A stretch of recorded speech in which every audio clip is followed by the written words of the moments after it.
السلام علیکم ورحمۃ اللہ وبرکاتہ۔ الحمد للہ رب العالمین والصلاة والسلام علی رسولہ الکریم وعلی آلہ وصحبہ ومن سار علی نہجہ الی یوم الدین وسلم تسلیما کثیرا، اما بعد۔ ہم نے سورۃ بقرہ کی 230 آیت لی تھی سابقہ درس میں، اس آیت کو دہراتے ہیں۔ فَإِن طَلَّقَهَا فَلَا تَحِلُّ لَهُ مِن بعد، پس اگر خاوند تیسری طلاق دے دیتا ہے تو اس کے بعد وہ عورت اس کے لیے حلال نہیں رہتی، حتیٰ تنکح زوجا غیرہ، یہاں تک کہ وہ عورت کسی دوسرے مرد سے نکاح کر لے۔ فإن طلقها، پس اگر یہ دوسرا مرد بھی اس کو طلاق دے دیتا ہے، فلا جناح علیہما، پس دونوں پر کوئی گناہ نہیں، ان یتراجعا، کہ دونوں ایک دوسرے کی طرف لوٹ آئیں، یعنی پھر سے دوبارہ سے نکاح کر لیں۔ ان ظنا ان یقیما حدود اللہ، اگر وہ دونوں سمجھتے ہوں کہ اللہ کی حدیں قائم کر سکیں گے۔ وَتِلْكَ حدود اللہ، اور یہ اللہ کی حدیں ہیں، یبینھا، جنہیں اللہ بیان کرتا ہے، لقوم یعلمون، ایسی قوم کے لیے جو علم رکھنے والے ہیں۔ ہم نے ذکر کیا تھا اس آیت کے حوالے سے کہ اس آیت میں ذکر ہوتا ہے تیسری طلاق کا، اور طلاقوں کو اس انداز سے بیان کیا جانا، پہلے طلاق 2 مرتبہ اس طرح ذکر کیا جانا، پھر خلا کا ذکر آنا، پھر تیسری طلاق کا ذکر آنا، کھلی طور پر واضح طور پہ اس بات کی دلیل ہے کہ قرآن کریم نے جن 3 طلاقوں کا تصور دیا ہے وہ مختلف اوقات میں ہے، نہ کہ ایک وقت میں ہے۔ اور ہم نے ذکر کیا تھا کہ یہی علماء کا راجح قول ہے جو قرآن و سنت کے مطابق ہے کہ 3 طلاقیں جو ایک وقت میں دی جاتی ہیں وہ 3 نہیں بلکہ ایک ہی ہیں، کیونکہ اللہ نے جن 3 طلاقوں کا تصور دیا ہے وہ مختلف اوقات میں ہے، نہ کہ ایک وقت میں ہے۔ اور اگر 3 طلاقیں دے دیتا ہے خاوند بیوی کو، تو اس کے بعد پھر اس کی بیوی طلاق دینے کے ساتھ ہی اس کے اوپر حرام ہو جاتی ہے، نہ عدت میں رجوع کر سکتا ہے، نہ عدت ختم ہونے کے بعد دوبارہ نکاح کر سکتا ہے۔ ہاں، پھر وہ عورت جو ہے کس طرح اس کو مل سکتی ہے، اس کے لیے اللہ تعالیٰ نے طریقہ کار بیان کیا ہے کہ پھر اس عورت سے کوئی دوسرا مرد نکاح کرے جو نکاح کا شرعی مقصد ہے، ہمیشہ کے اس کے ساتھ رہنے کے لیے، گھر بسانے کے لیے، خاندان بنانے کے لیے، ان مقاصد کے تحت نکاح کرے، اور اس میں کوئی سازش بھی نہ ہو، کوئی آپس کی جو ہے وہ ہیر پھیر نہ ہو خاوند بیوی کا، یا پہلے خاوند دوسرے خاوند کی طرف سے کہ بھی نکاح کر لو تاکہ پہلے کے حلال ہو جائے، ایسی کوئی سازش بھی نہ ہو، کوئی ساز باز بھی نہ ہو ایسی، کہ یہ بھی شرط ہے۔ اور پھر جو ہے وہ خاوند اپنے پاس اس کو بیوی بنا کے رکھے، یہاں تک کہ اس کے ساتھ اس کی صحبت بھی ہو، سارا کچھ ہو، اور پھر جب بھی اللہ کی تقدیر سے دونوں کے درمیان جدائی ہو جائے، چاہے فوت ہو جائے خاوند اس کو طلاق دے دے، قاضی اس کو خاوند کو یعنی بیوی کو جدا کر دے آپس میں کسی بھی وجہ سے، تو پھر بیوی جو ہے پہلے خاوند سے نکاح کر سکتی ہے۔ تو یہ ہے کہ جو شرعی طور پر نکاح کا طریقہ کار ہے اگر 3 طلاقیں ہو جاتی ہیں۔ اس کے بعد لیتے ہیں ہم بات کیا آتے ہیں۔ اعوذ باللہ من الشیطان الرجیم وَإِذَا طَلَّقْتُمُ النِّسَاءَ فَبَلَغْنَ أَجَلَهُنَّ فَأَمْسِكُوهُنَّ بِمَعْرُوفٍ أَوْ سَرِّحُوهُنَّ بِمَعْرُوفٍ وَلَا تُمْسِكُوهُنَّ ضِرَارًا لِتَعْتَدُوا وَمَنْ يَفْعَلْ ذَلِكَ فَقَدْ ظَلَمَ نَفْسَهُ وَلَا تَتَّخِذُوا آيَاتِ اللَّهِ هُزُوًا واذكروا نعمة الله عليكم وما أنزل عليكم من الكتاب والحكمة يعظكم به واتقوا الله واعلموا أن الله بكل شيء عليم وإذا طلقتم النساء فبلغن أجلهن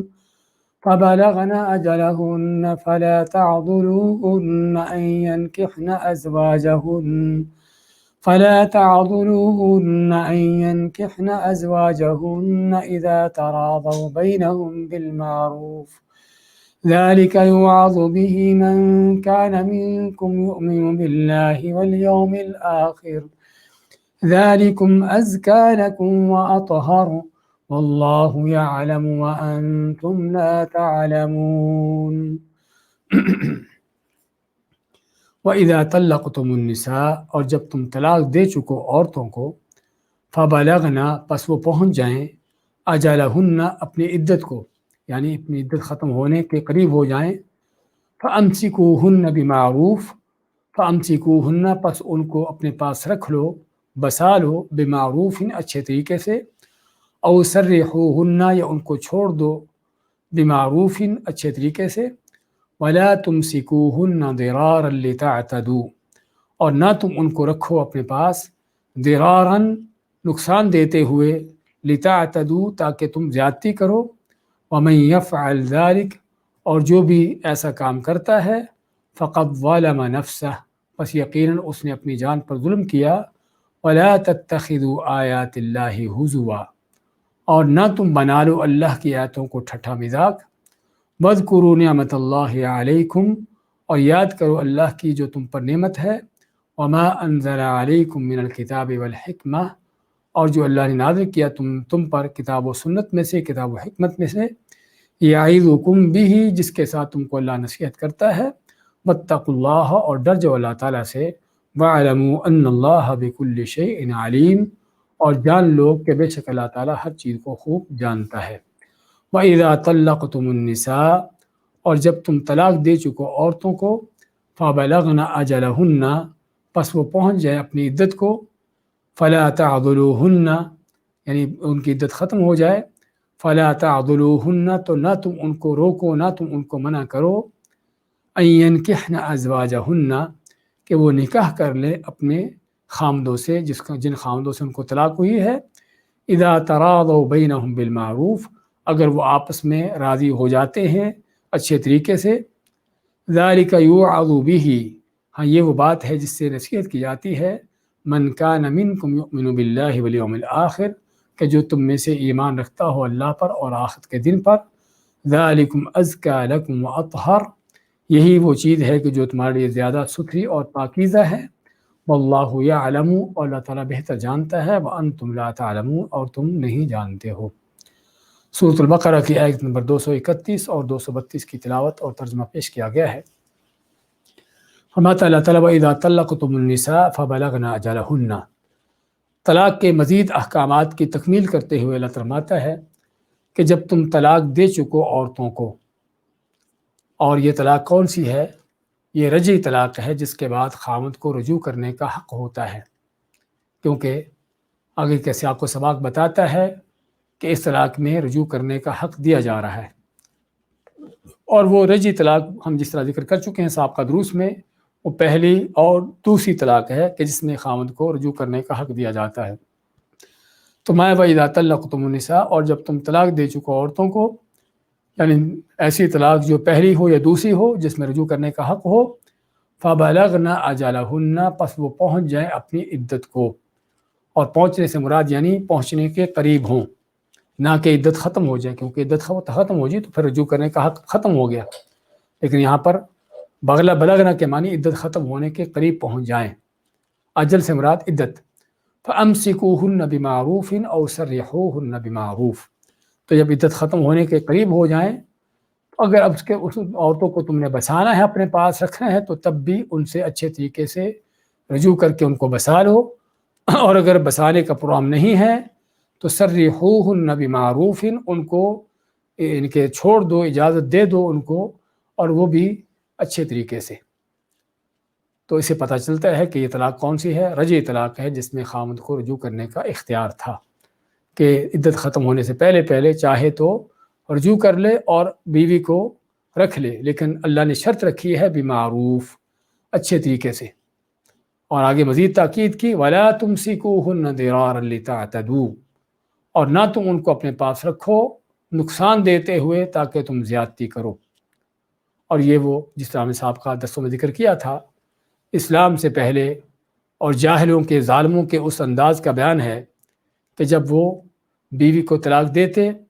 پھر اس سے رجوع کر لیتے، پھر طلاق دیتے، پھر رجوع کر لیتے، اور رجوع کرنے کا مقصد کیا ہوتا؟ اس کو تنگ کرنا، اس پر ظلم کرنا۔ تو اللہ فرماتا ہے کہ ان کو تم اپنے پاس رکھنے کو رکھ سکتے ہو رجوع کر کے، لیکن رجوع کرنے کا مقصد کیا ہو؟ بمعروف اچھے طریقے سے رکھنا ہو، نقصان نہ دینا ہو، زیادتی نہ کرنا ہو۔ اور اس جملے کے اندر حقیقت میں بلکہ اگلے جملے کے اندر مزید تنبیہ وَمَن يَفْعَلْ ذَلِكَ فَقَدْ ظَلَمَ نَفْسَهُ اور جو ایسا کام کرتا ہے یقیناً اس نے اپنی جان پر ظلم کیا۔ ہاں، خاوند بیوی کے آپس کے ظلم یا وہ خاوند کا بیوی پر ہو یا بیوی کا خاوند پر ہو، یہ ظلم کی وہ دنیا ہے کہ جہاں پر بہت بڑے بڑے ظلم ہوتے ہیں، اور اکثر و بیشتر ان ظلموں کا کوئی مداوع بھی نہیں ہوتا، ان کا بدلہ بھی نہیں لیا جاتا۔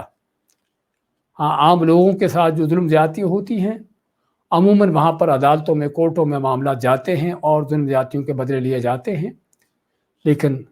خاوند بیوی کے درمیان کے جو ظلم ہیں، یہ وہ اکثر ایسے ظلم ہیں کہ جو گھروں کے اندر ہی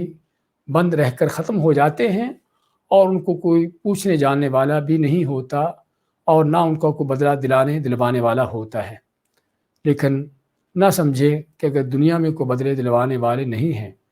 اور دنیا میں کوئی ان ظلموں کو جاننے والا نہیں ہے، تو رب کائنات بھی اس ظلم سے غافل ہے۔ نہ سمجھے کہ رب کائنات کی عدالت میں بھی یہ ظلم ایسے ہی چلتے چلے جائیں گے، وہاں پر بھی کوئی بدلہ نہ ملے گا، بلکہ یہ وہ ظلم ہے کہ جن کے بدلے دنیا کے اندر بھی ملتے ہیں، اور ان کے بدلے قیامت کے دن بھی پورے کے پورے مل کے رہیں گے۔ اس لیے حقیقت میں تنبیہ کی گئی ہے ان مظالم کے حوالے سے کہ جو خاوند بیوی کے آپس میں ہوتے ہیں، کہ جہاں پر بعض اوقات ایک طرف جو ہے وہ کمزور، دوسری طرف طاقتور ہوتی ہے، ایک کا زور چلتا ہے، دوسرا کمزور ہوتا ہے، اور پھر کمزور جو ہے وہ ظلم سہتا ہے اور ظالم ظلم کرتا رہتا ہے، تو اللہ تعالیٰ اس کے بارے میں آتا ہے کہ اگر تم بیویوں کو لوٹاتے ہو، ان کے پاس رکھتے ہو کہ تاکہ ان پر ظلم کرو، ان کو نقصان پہنچاؤ، تو یہ کیا ہے؟ وَمَن يَفْعَلْ ذَلِكَ فَقَدْ ظَلَمَ نَفْسَهُ، جو ایسا کام کرتا ہے یقیناً اس نے اپنی جان پر ظلم کیا۔ خاوند نے بیوی پر یا بیوی نے خاوند پر نہیں کیا، بلکہ سب سے پہلے اپنی جان پر ظلم کیا۔ اور جب بھی انسان کوئی گناہ کرتا ہے، کوئی ظلم کرتا ہے، تو اس میں 3 طرح کے ظلم ہوتے ہیں۔ سب سے پہلا انسان کا اپنی جان پر ظلم، اور دوسرا جو کسی پر اس نے ظلم کیا ہے، کسی بندے پر یا کسی انسان یا مخلوق پر، اور تیسرا اللہ تعالیٰ کے حق میں جو ظلم ہے اس کی نافرمانی کر کے۔ تو اس میں اس نے اپنی جان، اور سب سے بڑا حقیقی ظلم کس پر ہے؟ اپنی جان پر ہے، کیونکہ جس پر اس نے ظلم کیا ہے دوسرے شخص پر، اس کے ظلم کا اس کو بدلہ مل جائے گا، تو اس لیے اس کے ظلم کا معاملہ تو ختم ہو گیا۔ اللہ تعالیٰ بھی وہ ہستی ہے کہ جس پر کوئی ظلم نہیں کر سکتا۔ جو بھی کچھ کر لو، اپنے آپ پر ظلم کرو گے، اللہ پر کچھ نہیں ہوتا۔ تو آخر میں لوٹ کر جا کے ہوتا کیا ہے کہ آدمی اپنی جان پر خود ہی ظلم کرتا ہے، اپنے آپ کو خود ہی اللہ کے عذاب کا مستحق بناتا ہے۔ تو یہ ہے ان کہ اگر تم بیویوں کو دوبارہ لوٹانا چاہتے ہو تو اس مقصد کے لیے لوٹاؤ کہ ان کو بسانے کے لیے، اچھے طریقے سے ان کے ساتھ رہن سہن کرنے کے لیے، نہ کہ ان کو تکلیف اور اذیت دینے کے مقصد سے، زیادتی کرنے کے مقصد سے یہ چیز کرنا جائز نہیں ہے۔ وَلَا تَتَّخِذُوا آیَاتِ اللَّهِ هُزُوًا، اور ساتھ تنبیہ کی کہ اللہ تعالیٰ کی آیتوں کو، اللہ کے احکام کو ٹھٹھا مذاق نہ بنا لو۔ ہم جو سابقہ آیتوں میں پڑھتے چلے آئے ہیں، اور اس آیت میں بھی کہ طلاق دی، عدت ختم ہونے پر رجوع کر لیا۔ رجوع کرنے کا مقصد جو ہے وہ کیا ہے کہ تاکہ نقصان دیا جائے، تکلیف دی جائے، اور طلاقیں ایک وقت میں 3 دے دیں، اور تینوں کو 3 ہی شمار کر کے پھر حلالے کروانا شروع کر دیے، زنا بدکاری کے اڈے کھول لیے، اور کس انداز سے دین کے نام سے بدکاری کے، زنا کے، حرام زدگی کے کام ہوتے ہیں۔ اللہ ماتا ہے وَلَا تَتَّخِذُوا آیَاتِ اللَّهِ هُزُوًا، اور نہ تم بنا لو اللہ کی آیتوں کو، اللہ کے احکام کو ٹھٹھا مذاق، کہ اپنی منمانی کرو، جس طرح چاہو کرتے چلے جاؤ، اور جو چیز چاہو کہ دیکھو کہ ہمارے من کے مطابق ہے لے لو، اور جو من کے خلاف ہے اس کو چھوڑ دو۔ اللہ کا دین یہ نہیں ہے۔ اللہ کا دین رب کائنات کا دین ہے، اس میں اللہ کے حکم کے مطابق چلنا ہوتا ہے۔ اور یہاں پر طلاق اور نکاح کے حوالے سے حضو کا لفظ جو استعمال ہوا ہے، اس میں ایک اور بات کی طرف اشارہ ہے، اور وہ کیا ہے کہ ہم نے ذکر کیا تھا سابقہ دروس میں اس حدیث کا، جو ترمذی کی سے حدیث ہے، اپنے علامہ البانی نے اس کو حسن کہا ہے، کہ آپ مانتے کہ 3 چیزیں وہ ہیں کہ جس میں آدمی اگر سنجیدگی سے وہ بات کرتا ہے تو تب بھی اس کی بات نافذ ہوتی ہے، اور اگر ہنسی مذاق سے بھی وہ کر دیتا ہے تب بھی اس کی بات جو ہے وہ نافذ ہوتی ہے۔ وہ 3 چیزیں کیا ہیں؟ وہ طلاق اور نکاح ہے، طلاق ہے، اور اس میں ایک روایت کے اندر رجوع کرنا بھی ہے، کہ اگر بیوی سے ہنسی مذاق میں رجوع بھی کر لیا کہ میں رجوع کرتا ہوں اپنے طلاق دی ہوئی سے، تو اس کا رجوع ہو جائے گا اور نافذ ہوگا۔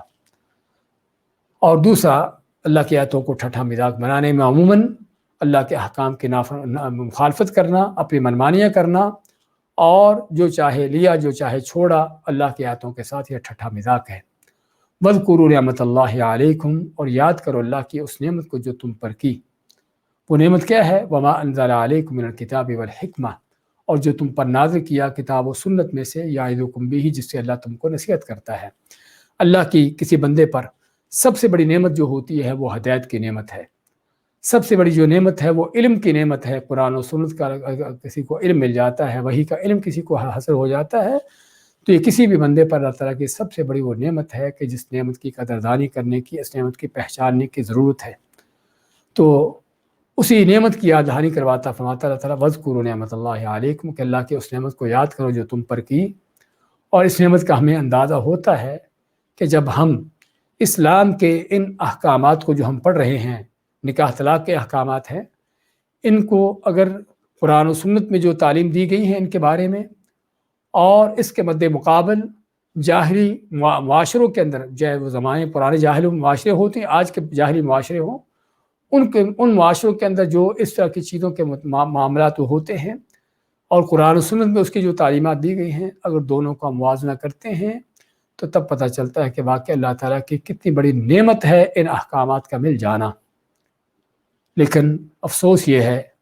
کہ ان احکامات کو جب نہیں جانا جاتا، نہیں سیکھا جاتا، اور اگر معلوم بھی ہیں تب بھی ان کو نظر انداز کیا جاتا ہے، تو تب جو ہے وہ بربادیاں، تباہیاں، اختلافات، دنگے فساد اور ہر طرح کی قباحتیں پیدا ہوتی ہیں جو آج ہمارے ماحول و معاشروں کے اندر چھائی ہوئی ہیں قرآن و سنت کی مخالفتوں کی وجہ سے۔ اور وہ چاہے انہی احکامات کے اندر ہو، نکاح و طلاق کے احکامات کے اندر ہی، ان میں بھی اگر قرآن و سنت کی تعلیمات پر آدمی چل پڑے تو یقین کریں کہ اللہ کی طرف سے جو دی ہوئی تعلیمات ہیں بڑی ہی آسان ہیں، بڑی ہی خیر کی ہیں، کہ جس میں بندے کے لیے خیر ہی خیر ہے دنیا آخرت کے لحاظ سے، جس میں ہر طرف رہنمائی ہے کہ ان مشکل معاملات میں جو بعض اوقات بڑے ہی سنگین ہوتے ہیں، بڑے سردردی کے ہوتے ہیں، اسلام نے قرآن میں کس اچھے انداز سے ان کا حل پیش کیا ہے، کس طرح ہم ان مشکلات سے بچ سکتے ہیں، نکل سکتے ہیں۔ لیکن جس طرح بتایا ہے کہ نہ ان چیزوں کو سیکھنے سمجھنے کی ضرورت پیش آتی ہے، اور نہ ہی ان پر عمل کرتے ہیں،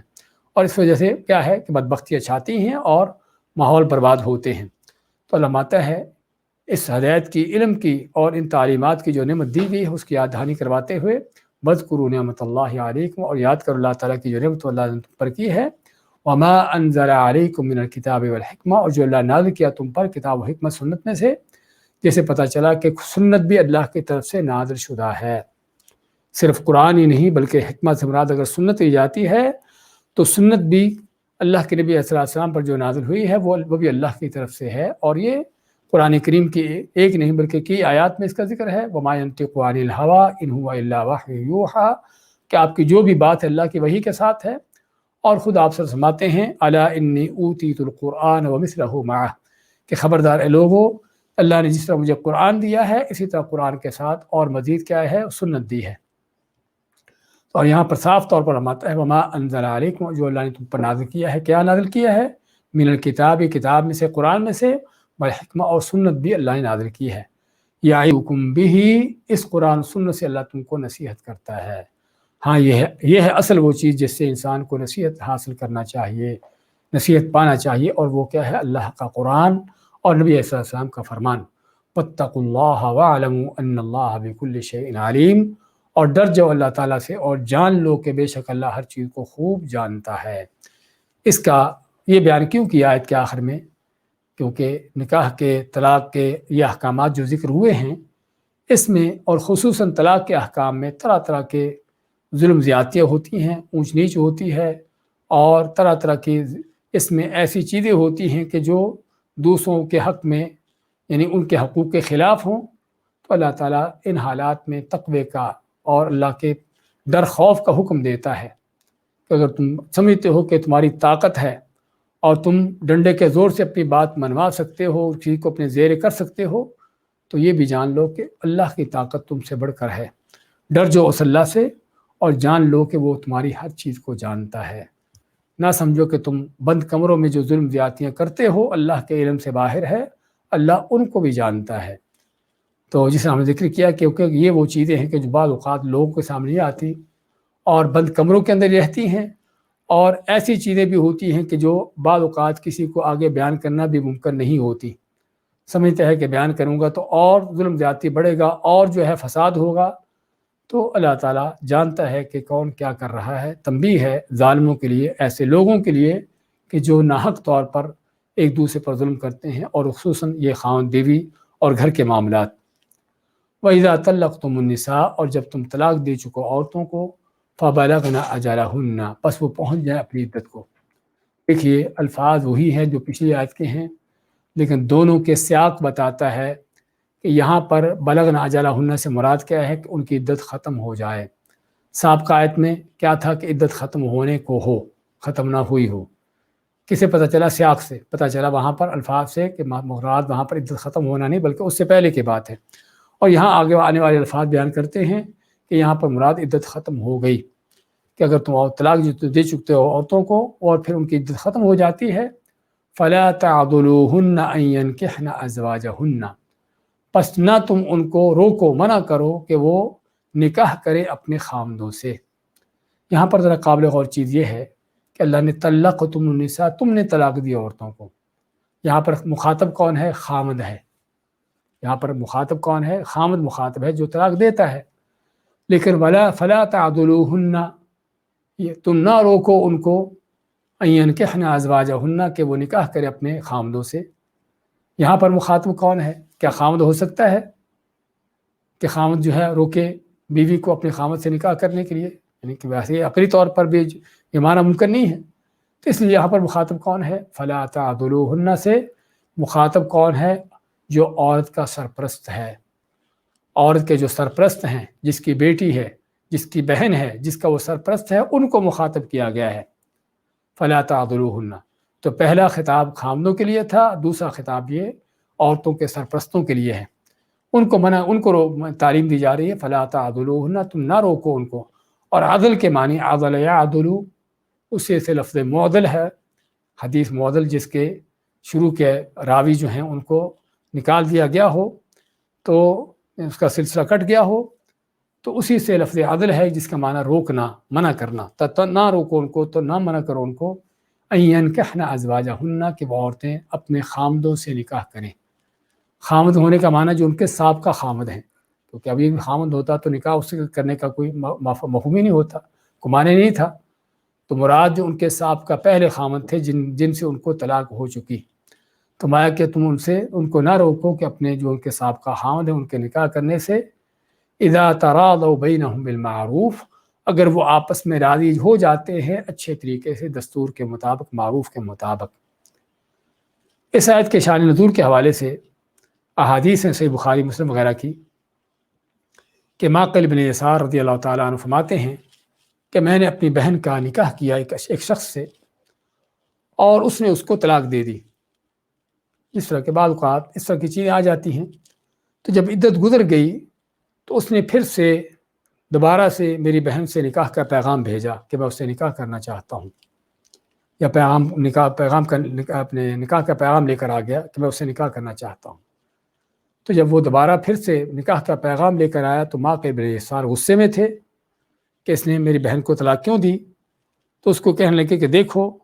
کہ میں نے اپنی بہن کا تم سے نکاح کیا، تمہاری بیوی بنا دی، اس کو تمہیں عزت دی،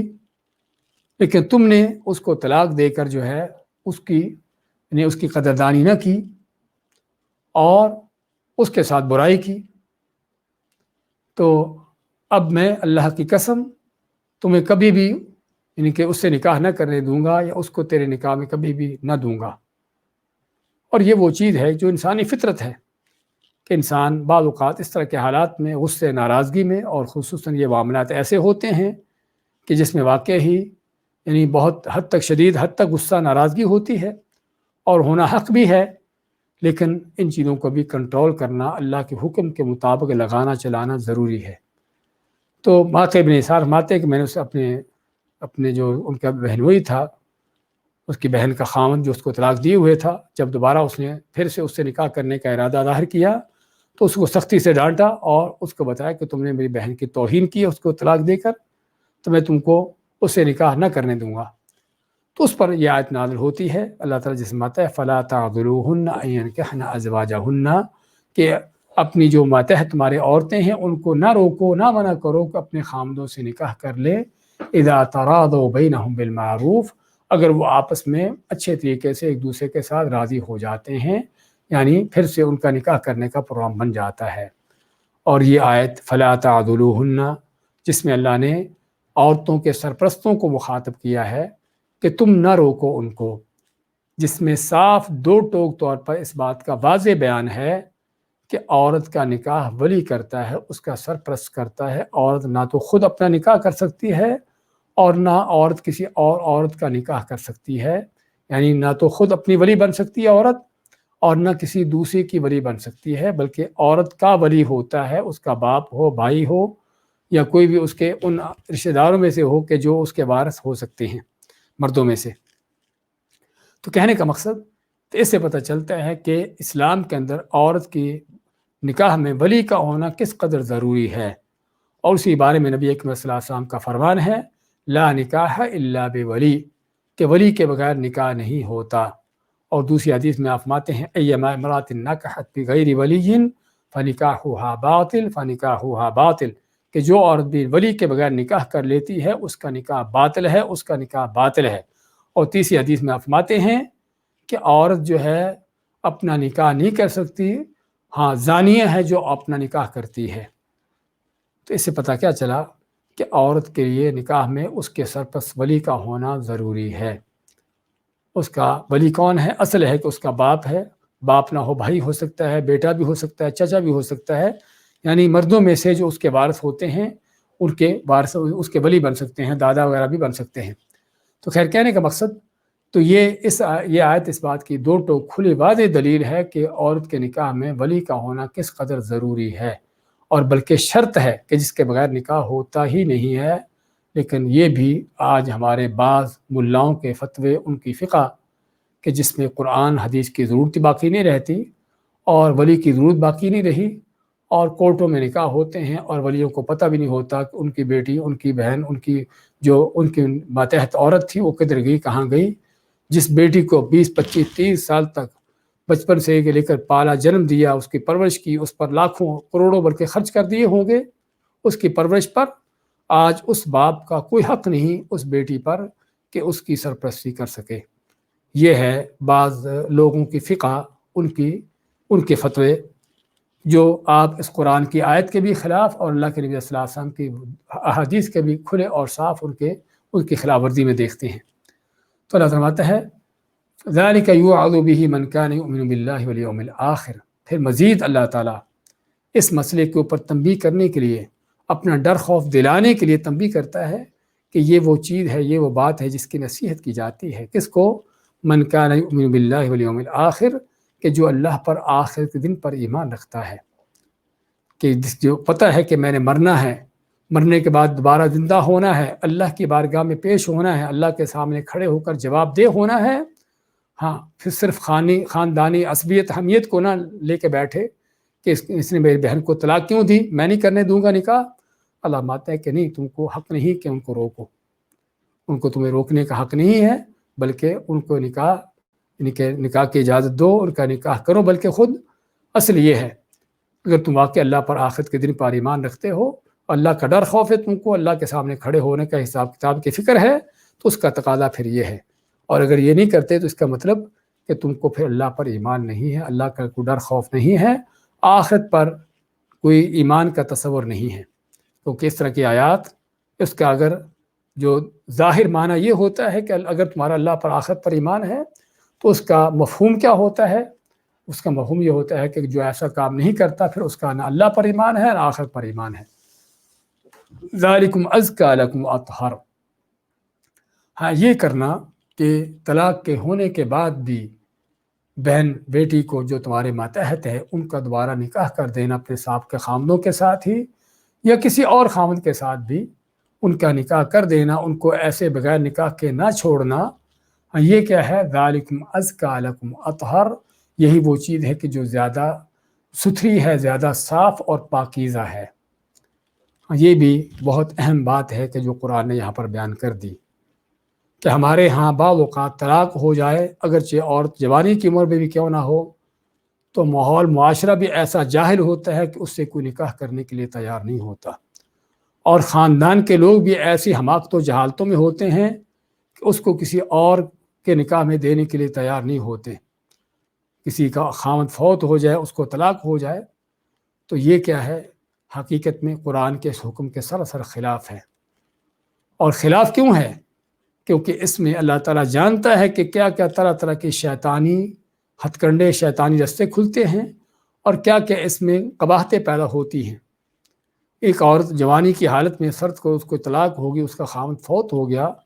اور اس کو مجرد بغیر خاوند کے چھوڑ دیا گیا،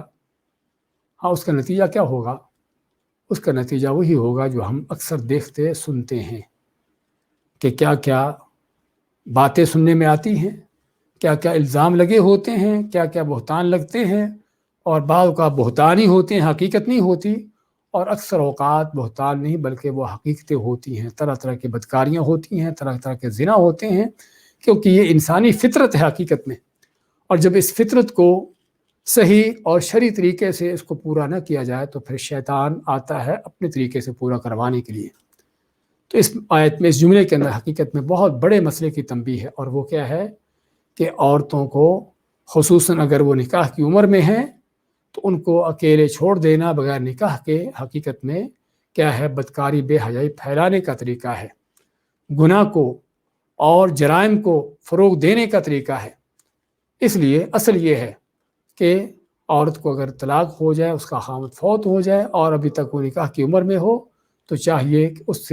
اس کے لیے اس کے نکاح کا انتظام کیا جائے، اور یہ اس عورت کے جو سرپرست ہیں ان کی ذمہ داری ہے۔ اگر باپ زندہ ہے تو تب، ورنہ اس کے بھائیوں کی،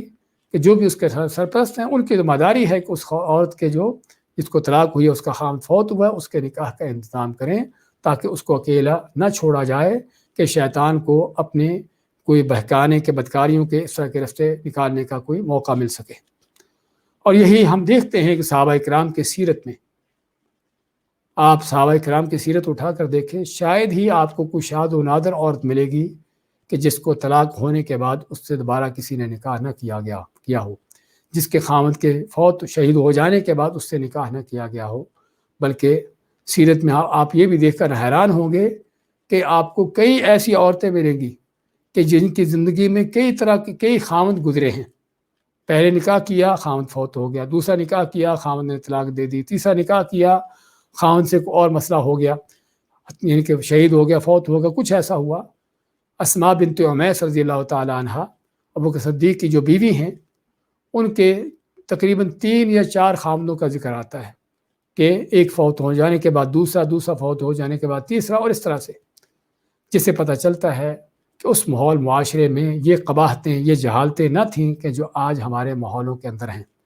کہ نوجوان بھی، عورت کیوں نہ ہو، خاوند فوت ہو گیا یا طلاق دے دی گئی تو بس اب اس کا نکاح نہیں کرنا۔